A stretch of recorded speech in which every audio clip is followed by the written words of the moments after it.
Wa idza talautal ayatil lati fiha dzikru awsafil mu'minin wassalihin min ibadillahi ta'ala wa fiha syarhu akhlaqihim al-mahmudah tatadabbaruha wa tanduru fiha wa tutalib nafsaka bil ittisafi wa takhalluq biha. Dan jika engkau membaca ayat Al-Quran, dan ketika engkau membaca ayat Al-Quran dan di situ dijelaskan tentang apa? Sifat daripada orang-orang beriman. Di situ juga disebutkan tentang sifat-sifat daripada apa? Orang-orang soleh. Disebutkan di situ para aulia Allah Subhanahu wa taala, kekasih Allah, orang-orang yang dekat dengan Allah Subhanahu wa taala. Wa fiha syarhu akhlaqihim al-mahmudah. Dan kemudian di situ disebutkan sifat-sifat yang terpuji bagi orang mukmin. Membaca ayat, di situ apa? Disebutkan sifat-sifat daripada orang mukmin. Gimana? Tatadabbaruha, hendaknya engkau membacanya dengan tadabbur. Wa tanduru fiha, dan engkau lihat di dalam ayat tersebut bagaimana sifat daripada orang yang beriman, bagaimana sifatnya mereka. Wa tutalib nafsaka bil ittisafi wa takhalluqi biha, dan tuntut dirimu agar bersifat dan berakhlak seperti mereka. Contoh, ketika kita membaca dalam Al-Quran qad aflahal mu'minun, ayat yang menyebutkan tentang sifat orang-orang mukmin. Benar-benar beruntung orang mukmin. Siapa orang mukmin yang beruntung di sini? Kata Allah Subhanahu wa taala, alladzina hum fi salatihim khashi'un. Orang mukmin di sini orang-orang yang apa? Yang ketika sholat mereka apa? Khusyuk. Sholatnya itu nggak kepikiran kemana-mana. Yang dipikirkan siapa? Hanya Allah Subhanahu wa ta'ala. Nggak mikir daripada apa? Barang dagangannya. Nggak mikirkan daripada apa? Kesibukannya. Nggak mikir apapun dalam sholatnya kecuali Allah Subhanahu wa ta'ala. Itu sifat daripada sifat daripada orang-orang beriman. Jadi nggak ada yang dipikirkan kecuali siapa? Allah Subhanahu wa ta'ala. Mereka yang dalam sholatnya khusyuk, yang dalam sholatnya takut kepada Allah Subhanahu wa ta'ala. Kemudian apalagi sifat daripada orang mukmin? Walladzina hum 'anil lagwi mu'ridun. Adalah mereka orang-orang yang menghindari daripada dusta dan caci maki. Menghindari daripada kebatilan. Menghindari daripada sesuatu yang enggak ada faedahnya, baik ucapan ataupun perbuatan. Nah, kalau kamu sudah membaca itu, bagaimana sifat-sifat orang mukmin yang dipuji oleh Allah dalam Al-Quran, tuntut dirimu agar supaya engkau memiliki sifat sebagaimana yang disebutkan oleh Allah Subhanahu wa ta'ala di dalam Al-Quran. Kalau misalnya dia sudah seperti itu sesuai dengan yang di Al-Quran, tambah lagi semangat. Kalau belum, dirubah dirinya, berubah. Bagaimana menjadi orang yang baik. Yang ketiga, sifat orang beriman, walladzina hum lizzakati fa'ilun. Mereka yang memiliki kelebihan zakat dan mencapai daripada nisab batasan zakat, keluarkan itu zakat. Keluarkan hak daripada fakir miskin. Mengeluarkan bukan dengan terpaksa, tapi dikeluarkan dengan apa? Kerelaan hati demi berharap ridho daripada Allah Subhanahu wa ta'ala. Mengeluarkannya bukan karena terpaksa, tapi apa? Dengan dengan hati gembira, dengan hati senang dan ridho dengan Allah Subhanahu wa ta'ala. Kemudian apa sifat orang yang mukmin yang nomor 4? Walladzina hum li furujihim hafizun. Dan mereka adalah orang-orang yang menjauhi daripada hal-hal yang haram, hal-hal maksiat yang mendatangkan daripada murka dan azab daripada Allah Subhanahu wa taala. Mereka menjaga daripada kemaluan-kemaluan mereka, daripada sesuatu yang enggak halal, daripada perzinahan, daripada haliwat homoseksual, dan menjaga auratnya jangan sampai terbuka. Begitu. Zaman dulu itu orang-orang jahiliyah itu pakaiannya itu terbuka. Datang Islam, dimuliakan itu perempuan-perempuan. Diperintahkan untuk menutup daripada auratnya. Lelaki juga diperintahkan menutup daripada auratnya. Kenapa? Mereka dimuliakan dalam Islam, dihormati dalam Islam, diagungkan mereka dalam Islam. Sampai ketika turun ayat hijab, langsung yang asalnya sehari sebelumnya mereka terbuka masih rambutnya karena belum ada perintah ditutup, besok langsung tertutup semuanya. Tertutup semuanya.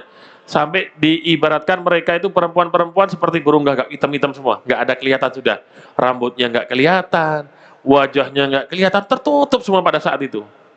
Begitu juga ketika turun ayat khamar yang sebelumnya halal, besok langsung sudah dibuang semuanya, sudah ditumpahkan semuanya oleh mereka.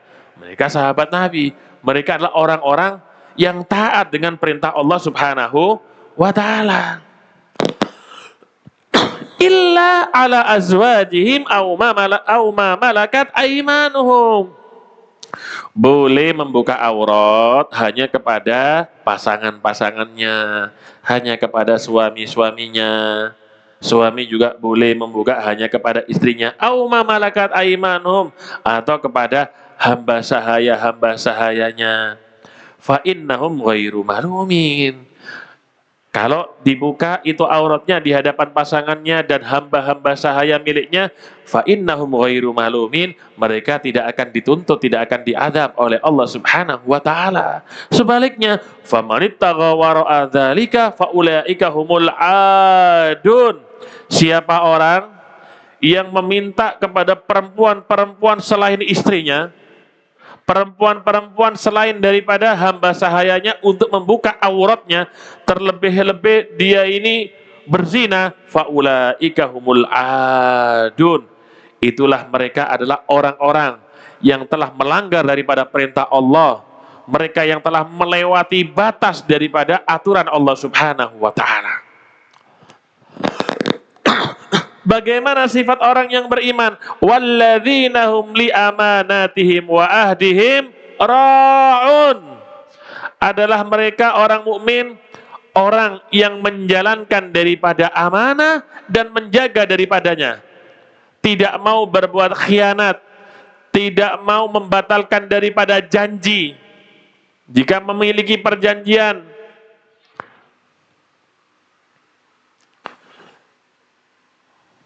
dikatakan la dina liman la amanatalah. Tidak sempurna agama seseorang jika dia tidak amanah. Harus punya sifat amanah. Nabi itu dijuluki apa? Al-Amin, karena amanah. Orang-orang kafir itu musuh dengan baginda Nabi Muhammad. Musuhnya bukan karena apa?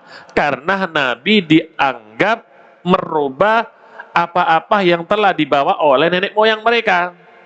Akan tetapi ketika mereka punya barang, mereka ingin titip barang, mereka nggak titip kepada kawannya orang-orang kafir, justru titip kepada siapa? Baginda Nabi besar Muhammad sallallahu alaihi wasallam, sampai dijuluki Al-Amin, baginda Nabi besar Muhammad sallallahu alaihi wasallam. Sampai Nabi sebelum hijrah, ketika mau hijrah ke kota Madinah, itu Sayyidina Ali bin Abi Thalib yang diperintahkan oleh Nabi untuk mengembalikan daripada barang amanah orang-orang yang titip kepada baginda Nabi. Padahal Nabi mau dibunuh pada saat itu.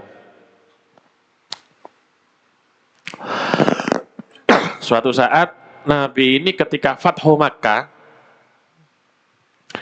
Nabi ini ingin masuk ke dalam Ka'bah. Yang megang kunci Ka'bah saat itu kafir, Tolha namanya. Nggak dibukain sama Tolha. Sayyidina Ali bin Abi Thalib itu orangnya kan tegas. pemberani. Akhirnya diambil itu kunci dari Tolha. Nggak berani Tolha sama Imam Ali, diambil. Akhirnya dibuka. Di dalam Ka'bah itu dulu, nggak tahu sekarang, itu ada gambar daripada Nabi Adam dan nabi-nabi yang lain. Bahkan dalam satu riwayat, di dalamnya itu ada gambar daripada ibu Nabi Isa alaihissalatu wassalam, Nabi Isa, Siti Maryam. Kemudian sama Nabi suruh tutupi yang gambarnya Siti Maryam. Dia ambil sama Imam Ali. Setelah diambil, masuk Nabi keluar lagi. Kata Nabi apa? Wahai Ali, kembalikan itu kunci kepada pemiliknya. Asalnya Ibn Abbas mau meminta, Abbas pamannya Nabi. Abbas pamannya Nabi saat itu di Mekah, dia ini tokoh. Jadi tiap tahun orang-orang itu datang ke kota Mekah haji. Abbas ini melanjutkan daripada ayahnya Abdul Muttalib. Biasanya kalau orang datang itu dikasih apa? Minum, bantu-bantu orang. Mereka ini baik hatinya, bantu orang. Abbas ini kepingin apa? Megang kuncinya Ka'bah juga sekalian sudah. Saya yang ngasih minum, saya yang megang kunci Ka'bah. Akhirnya Nabi Muhammad SAW bersabda, "Khudhu ya ala Tolha." Ambillah itu kunci, wahai keluarga Tolha. Tidak ada yang mengambilmu selama-lamanya. Kecuali mereka ini apa? Orang yang jelek, orang yang dolim. Maksudnya apa? Dikembalikan itu amanah kepada pemilik. Sampai sekarang yang megang kunci Ka'bah, anak turun daripada sahabat Tolha. Masuk Islam akhirnya. Masuk Islam itu Tolha melihat apa? Amanah yang ditunjukkan oleh baginda Nabi besar Muhammad. Sebenarnya Nabi itu bisa tidak mengembalikan kunci tadi, kata Tolha. Tapi amanah baginda Nabi Muhammad dikembalikan itu kepada siapa? Kepada Tolha yang memegang daripada kunci tersebut oleh baginda Rasul sallallahu alaihi wasallam. Walladzina hum ala salatihim yuhafidun. Yang keenam sifat orang mukmin, mereka itu yang yuwadhibuna ala salawatil khamsi wa yu'addunaha fi awqatiha. Mereka yang menjalankan sholat 5 waktu. Yang pertama, khusyuk dalam sholat. Ini orang yang menjalankan sholat 5 waktu pada waktunya tidak sampai keluar. Ulaika humul warithun. Ini adalah mereka yang memiliki sifat-sifat yang agung ini, yang memiliki sifat-sifat yang mulia ini, alladzina yarithunal firdaus. Mereka ini nantinya di surga yang akan menempati surga yang paling tinggi, yaitu surga Firdaus. Kata Nabi, ala inna sun'atallahil ghaliyah, ala wahyal jannah. Tidakkah ciptaan Allah itu mahal, kata Nabi. Ala wahyal jannah, dan yang mahal itu adalah surga, kata Nabi. Fa'idha sa'altallaha, dan jika engkau memohon atau meminta kepada Allah, fas'alu al-firdausal a'la, maka mintalah surga Firdaus, kata baginda Nabi besar Muhammad sallallahu alaihi wasallam. Hum fiha khalidun, mereka di dalam surga khalidun, selama-lamanya, sebagaimana orang kafir di neraka Allah subhanahu wa ta'ala, mereka akan apa? Akan selama-lamanya mendekam di neraka Allah subhanahu wa ta'ala. Jadi begitu. Kalau membaca sifat-sifat mukmin dalam Al-Quran, tuntut dirimu. Seperti itulah sifat orang mukmin yang dijelaskan oleh Allah subhanahu wa ta'ala di dalam Al-Quran. Berarti, kalau kalian melenceng daripada sifat-sifat orang beriman yang ada dalam Al-Quran, bisa jadi waliyadzubillah engkau jadi orang fasik, engkau jadi orang munafik nantinya.